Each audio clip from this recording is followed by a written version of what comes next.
Dans cette exposition Destination Archéologie, on a choisi d'évoquer une salle de classe, car c'est un espace qui parle à chacun et chacune.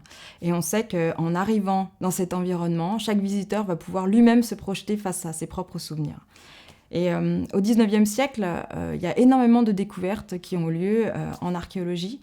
Donc il y a beaucoup d'avancées scientifiques qui sont transmises à l'école. D'un côté, on a donc ces avancées scientifiques majeures pour notre discipline, mais de l'autre, on a également les clichés, les stéréotypes qui sont aussi enseignés à l'école et clichés dont nous sommes aujourd'hui encore les héritiers. Les objets scolaires qui sont présentés dans cette exposition proviennent très majoritairement d'un don qui a été effectué au Musée cantonal d'archéologie et d'histoire par la Fondation du patrimoine scolaire. Cette fondation a été créée dans les années 80. Elle était d'abord une association de passionnés qui avait pour mission de récolter tous les objets liés à l'école qui allaient à ce moment-là disparaître.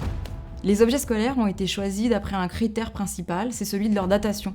On voulait qu'ils soient datés du XIXe siècle, bien évidemment, pour reprendre la thématique de l'exposition.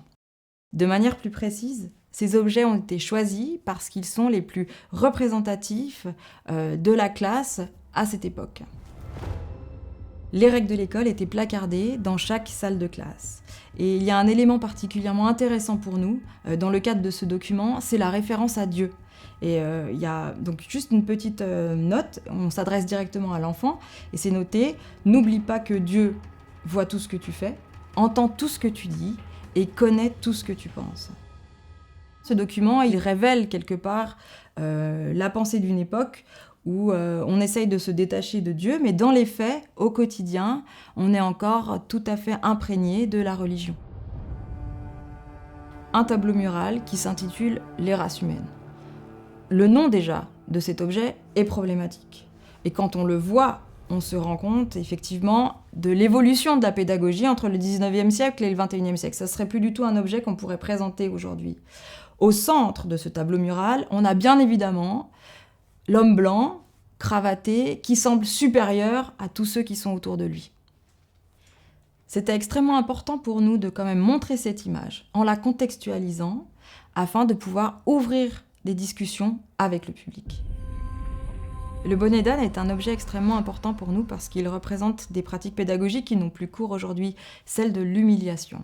Quand il était porté par l'enfant, on se rend compte qu'il venait lui recouvrir les yeux, l'obligeant à regarder ses pieds. Il faut savoir que les bonnets d'âne étaient interdits depuis 1806, mais ils ont été tolérés jusqu'à la fin du 19e siècle.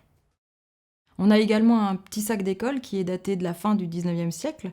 Il est constitué de 2 parois en bois et en osier ajouré.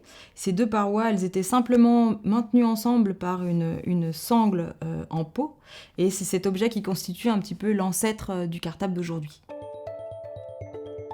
Les tablettes d'ardoise étaient largement distribuées aux élèves parce qu'il faut savoir qu'à cette époque-là, le papier était rare. Donc chaque enfant s'entraînait sur son ardoise. L'ardoise était précieuse et l'élève avait pour mission de la nettoyer pour chaque lundi.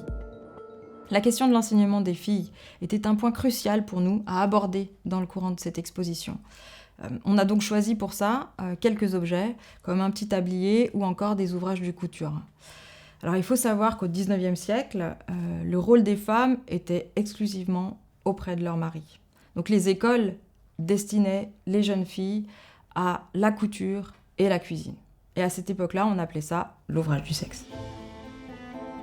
Dans les salles de classe, à cette époque, il faut savoir qu'il y avait des tableaux muraux qui étaient présentés sur chacun des murs, notamment à la fin du XIXe siècle. Avec ces tableaux muraux, on avait également une armoire pédagogique elle aussi, qui présentait des collections muséales. Donc on pouvait avoir dans cette armoire à l'école, dans la salle de classe, des animaux empaillés, mais aussi des fragments de roches ou encore différents éléments, cette fois liés aux sciences naturelles. Et pour nous, on est très heureux de pouvoir présenter ces objets parce qu'ils font un lien direct avec le Naturéum, donc l'autre institution du Palais de Rumines, avec laquelle on collabore sur cette exposition.